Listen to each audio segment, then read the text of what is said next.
হ্যাঁ মিত্র, এ জগতে এমন কেউ নেই যে আমাদের পারমার্থিক উন্নতি করতে পারে।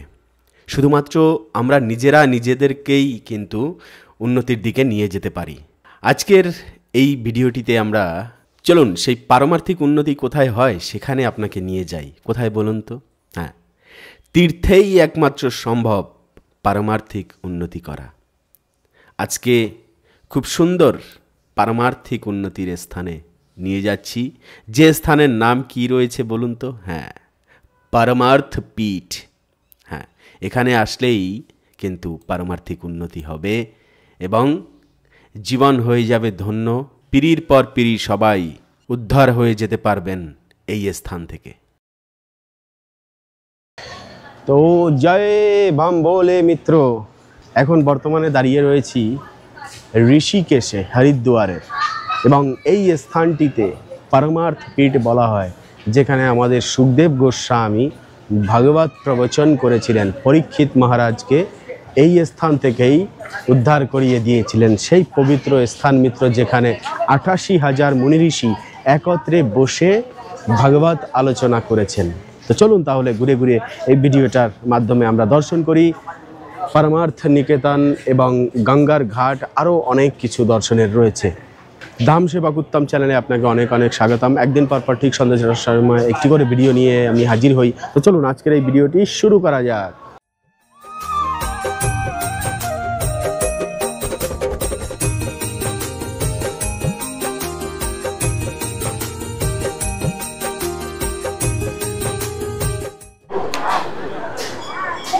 তো এবার আমরা এই ঘাট থেকে প্রবেশ করব পরমার্থ নিকেতনে।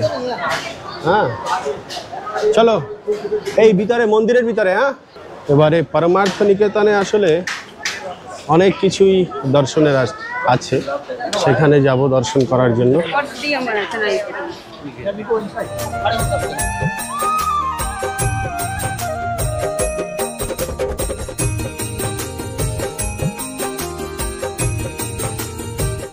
তো এবারের কথা হলো মিত্র, যে আমাদের দেবভূমিতে আসলে পরে মনের পরিবর্তন অবশ্যই হবে।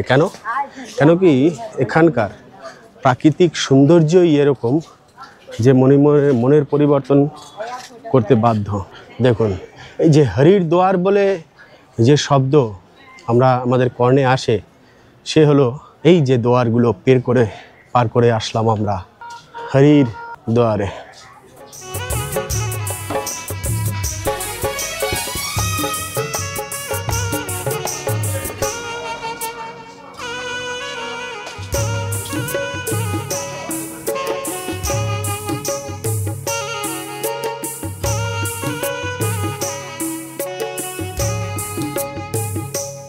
সে সময় মুনি ঋষিরা যজ্ঞ করতেন যে স্থানে মিত্র, এটি হলো সেই যজ্ঞের স্থান, এবং পরবর্তী সময় অনেক বড় বড় মুনি ঋষিরা, ভক্তরা এই স্থানে যজ্ঞ করতেন।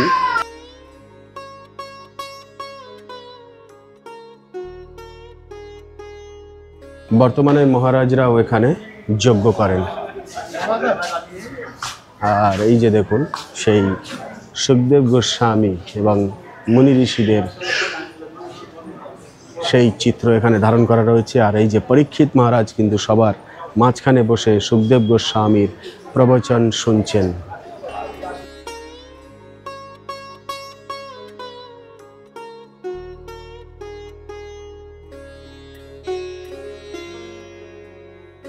তো মিত্র, সেই সময়ের সাক্ষী রয়েছে এই বৃক্ষ। আর এই বৃক্ষের যে অঙ্গগুলি আছে, এখানের ভক্তরা বলে থাকেন গণেশের মতো সব মুখ করে রয়েছেন, যেন দেখলে মনে হবে যেন গণেশের মস্তক এখানে রয়েছে। তো যাই হোক, আসলে এইসব তীর্থস্থানে গণেশজির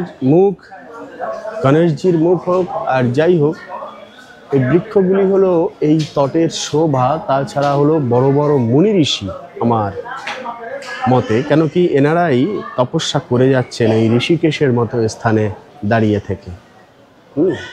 আর এখানেই কিন্তু রয়েছে খুব সুন্দর গণেশজির মূর্তি। হতে পারে গণেশজি কিংবা মূষক মহারাজ। দেখুন, এই হলো ভগবানের ভক্ত সেবা, গৃহস্থদের এতেই কল্যাণ। আর এই পরমার্থ নিকেতনে অনেক সুন্দর সুন্দর বিগ্রহ রয়েছে। এখানে তো বিগ্রহের বদলে অন্য কিছু দেখা যাচ্ছে। এখন ভোলেনাথ, আমাদের ভোলেনাথের কত সুন্দর মূর্তি, এক গ্যালারি আর কি। বাহ, ভগবান বিশ্বরূপ দর্শন করিয়ে দিয়েছে, দেখুন বুঝেছেন, খুব সুন্দর ভগবানের বিশ্বরূপের মূর্তি রয়েছে এখানে। তো দেখুন এখানে কত সুন্দর বিগ্রহ রয়েছে।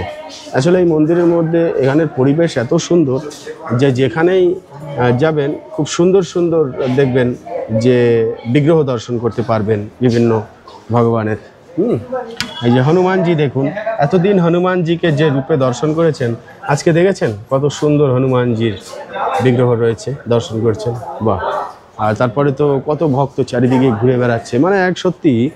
আর এলো তিরুপতি বালাজি, দেখুন অন্ধ্রপ্রদেশে সব বৃক্ষেরা তপস্যা করছেন না। আপনি চিন্তা করুন, ঋষিকেশের মতো স্থানে যদি তপস্যা না করা হয়, কেন জানেন?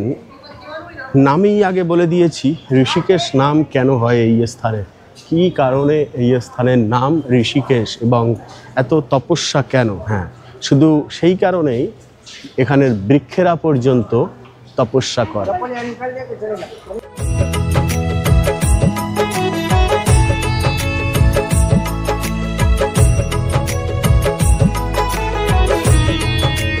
তো মিত্র, এবারে আছি হলো ত্রিবেণী ঘাটের রাস্তায়। তো ত্রিবেণীর ঘাটে কি লীলা হয়েছিল মিত্র, চলুন সেটি বলতে বলতে আমরা এগিয়ে চলি। আর হরিদ্বার এবং ঋষিকেশের মাঝে সবচাইতে সুন্দর প্রোডাক্ট কিন্তু এখানে পাওয়া যায়। জামা কাপড়ের সম্ভার অনেক ভালো কোয়ালিটিটা, যেটা হরিদ্বারের যে ঘাটের সংলগ্ন দোকানগুলো সেখানে পাওয়া যায় না। তো যাই হোক, চলুন মিত্র এই রাস্তা দিয়ে এগোতে থাকি। আর চলতে চলতে একটা কথা বলে দিই মিত্র, যে এখানে অল্প টাকায় এই স্থানে থাকার মতো এই যে একটি ধর্মশালা দেখা যাচ্ছে, ধর্মশালা তো নয়, আবার হোটেলের মতো খুব সুন্দর ডেকোরেশন করেছে। করোনার সময় এই হোটেলটিতে এসেছিলাম, তখন কিন্তু এখানে মাত্র 150 টাকায় থাকা যেত, কিন্তু এখন সেটা 600 টাকা হয়ে গেছে। তবে থাকা যাবে 3 জন, কোনো অসুবিধা নেই, ভালো রুম আছে। তো এখান থেকে জাস্ট আর 2 পা এগোলেই কিন্তু আমরা পৌঁছে যাচ্ছি সেই স্থানে। কোথায়? ত্রিবেণী ঘাট। দেখুন ত্রিবেণী ঘাটের গেট।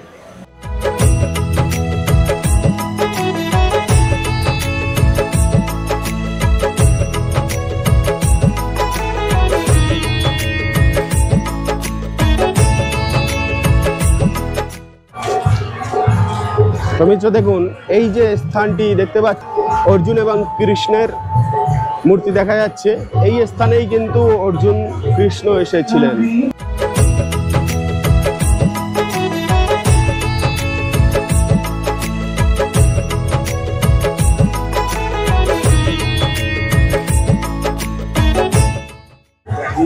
দেখুন উত্তরাখণ্ডে আসলে পরে হরিদ্বার বলেন, রামঝোলা, লক্ষ্মণঝোলা, যেখানেই বলেন না কেন, সবচাইতে ফেভারিট এবং সুন্দর স্থান আমার সেটি হলো এই ঋষিকেশে, এই ত্রিবেণীর তট।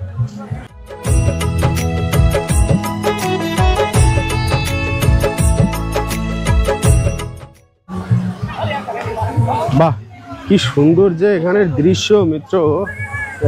সত্যি ত্রিবেণীর এই ঘাটে সারা দিন বসে থাকতে আপনার ইচ্ছে করবে, এত সুন্দর দেখতে লাগছে। বাহ,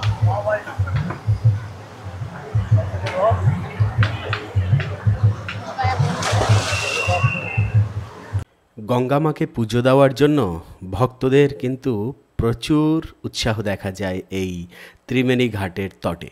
দেখুন এই মা কত সুন্দরভাবে একটি ছোট্ট ডালা নিয়ে এসে পুজো দিচ্ছেন গঙ্গা দেবীকে।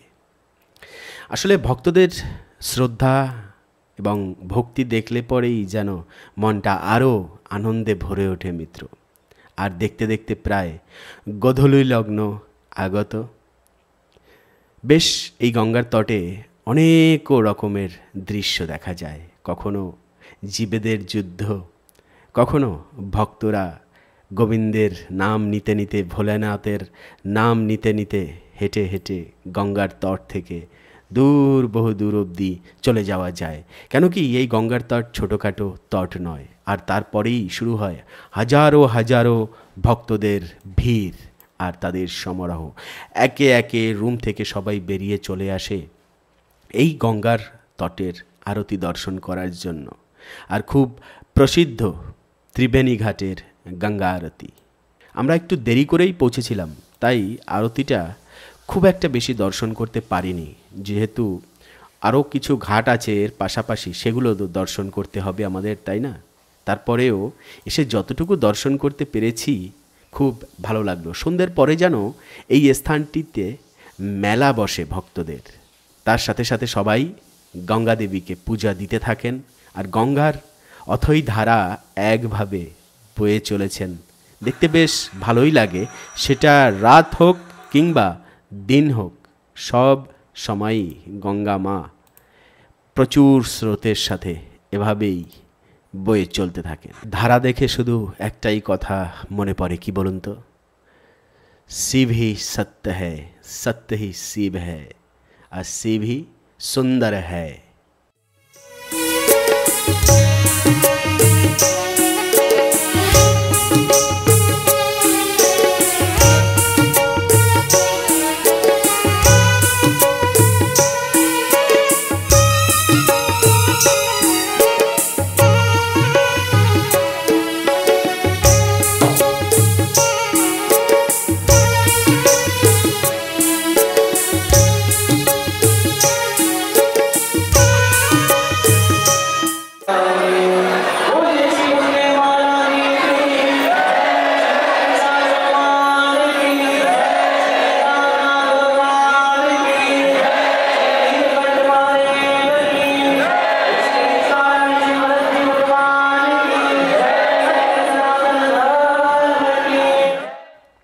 আজকের সারাটি দিন আমরা এই গঙ্গার তটে তটেই ভ্রমণ করেছি। পারমার্থ নিকেতন দর্শন করে হেঁটে হেঁটে রামঝুলা, লক্ষ্মণঝুলা আদি সব কিছু দর্শন করতে করতে চলে আসি এই ত্রিবেণীর ঘাটে, এবং এখানের আরতি দর্শন করেই আমরা কিন্তু ফিরে গিয়েছিলাম হরিদ্বারে। সেখানেই ছিল আমাদের গন্তব্য, এবং আপনাদেরকে দর্শন করালাম আজকের ত্রিবেণী ঘাট। আর এই ত্রিবেণী ঘাটের দর্শনের সাথে সাথেই আজকের ভিডিওটি এখানে এন্ড করছি। পরবর্তী ভিডিওতে আবার অন্য কোনো দর্শনীয় স্থান নিয়ে হাজির হচ্ছি। সে অবধি ভালো থাকবেন, সুস্থ থাকবেন। জয় বাম্বোলে।